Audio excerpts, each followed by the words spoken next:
गोत्र क्या है तथा भारतीय सनातन आर्य परंपरा में इसका क्या संबंध है। भारतीय परंपरा के अनुसार विश्वामित्र, जमदग्नि, वशिष्ठ और कश्यप की संतान गोत्र कही गई है। गौतम, भारद्वाज, अत्रि, विश्वामित्रो, जमदग्निर्भरद्वाजोद्गोत्मः, अत्रिर्वसिष्ठः, कश्यप इत्येते गोत्रकारकाः। इस दृष्टि से कहा जा सकता है कि किसी परिवार का जो आदि प्रवर्तक था, जिस महापुरुष से परिवार चला, उसका नाम परिवार का गोत्र बन गया और उस परिवार के जो स्त्री पुरुष थे वे आपस में भाई बहन माने गए। क्योंकि भाई बहन की शादी अनुचित प्रतीत होती है, इसलिए एक गोत्र के लड़के लड़कियों का परस्पर विवाह वर्जित माना गया। ब्राह्मण, क्षत्रिय, वैश्य, शूद्र आदि वर्ण कुलस्थ के लोगों के लिए गोत्र ब्यौरा रखना इसीलिए भी आवश्यक है क्योंकि गोत्र ज्ञान होने से उसके अध्ययन की परंपरा में उसकी शाखा प्रशाखा का ज्ञान होने से तत्संबंधी वेद का पठन पाठन पहले करवाया जाता है, पश्चात अन्य शाखाओं का। किंतु आज हिंदुओं में गोत्र को स्मरण रखने की परंपरा का त्याग करने से गोत्र संकरता बढ़ रही है और सगोत्र विवाह आदि होना आरंभ हो गया है। गोत्र के संबंध में हैश याज्ञवल्क्य और हैश बौधायन दोनों का मत है कि कालांतर में गोत्रों की संख्या 7 न रहकर हजारों में हो गई। तब एक वंश परंपरा में खानदान का जो मुख्य व्यक्ति हुआ, चाहे वह आदिकाल में हुआ चाहे बीच के काल में हुआ, उसके नाम से गोत्र चल पड़ा। यहाँ तक में तो कोई दिक्कत नहीं है। परंपरा प्रसिद्धम गोत्रम याज्ञवल्क्य गोत्र संबंधी परंपरा का निष्कर्ष यह है कि जिन लोगों का आदिपुरुष एक माना गया वे आपस में भाई बहन माने जाने से उनके बीच विवाह निषिद्ध माना गया। जहाँ तक व्यवहार का संबंध है, हिंदू समाज में सपिंग विवाह पहले भी होते रहे हैं और आज भी हो रहे हैं। उदाहरणार्थ, अर्जुन ने अपने मामा की लड़की सुभद्रा से विवाह किया जिससे उसका पुत्र अभिमन्यु पैदा हुआ। कुंती और सुभद्रा के पिता सगे भाई बहन थे, दोनों शूरसेन की संतान थे। कुंती का वास्तविक नाम पृथा था।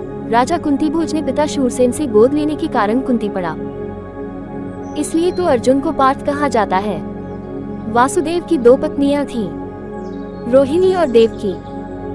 रोहिणी की संतान बलराम और सुभद्रा थे जबकि देवकी की संतान कृष्ण थे। अभिमन्यु ने अपनी माता सुभद्रा के सगे भाई अर्थात अपने सगे मामा बलराम की पुत्री वत्सला से विवाह किया। सुभद्रा और बलराम एक ही मां रोहिणी और वासुदेव की संतान थे। अभिमन्यु की 2 पत्नियां थीं, एक उत्तरा विराट नरेश की पुत्री, तो वत्सला बलराम की पुत्री। श्री कृष्ण के लड़के प्रद्युम्न का विवाह भी अपने मामा की लड़की रुक्मावती के साथ हुआ था। श्री कृष्ण के पोते अनिरुद्ध ने अपने मामा की लड़की रोचना से विवाह किया।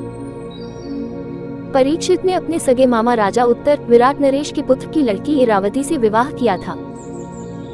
सहदेव ने अपने सगे मामा द्युतिमान शल्य के भाई की बेटी विजया से विवाह किया। सिद्धार्थ गौतम बुद्ध का विवाह अपने सगे मामा सुप्पबुद्ध की लड़की यशोधरा से हुआ था। अजातशत्रु ने अपने सगे मामा प्रसेनजित की बेटी वज्रा से विवाह किया। महाभारत के समय से ही मामा की लड़की से विवाह को अति उत्तम, शुभ और कुलीन माना जाता था, गलत नहीं। मामा की बेटी को बहन की मान्यता नहीं दी गई है प्राचीन समय से ही।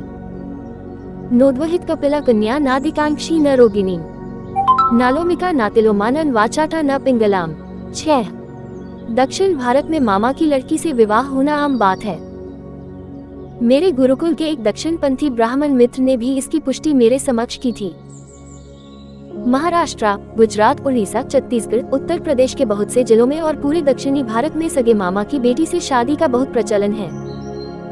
यहाँ प्रश्न उठता है कि जैसे पिता का गोत्र छोड़ा जाता है वैसे ही माता का गोत्र छोड़ना जरूरी नहीं।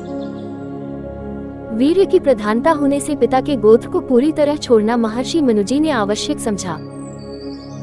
लेकिन मातृपक्ष की लड़की ली जा सकती है, अर्थात मामा की लड़की से शादी धर्मानुसार मान्य है, लेकिन अपने गोत्र में शादी पूर्णतः वर्जित निषेध है।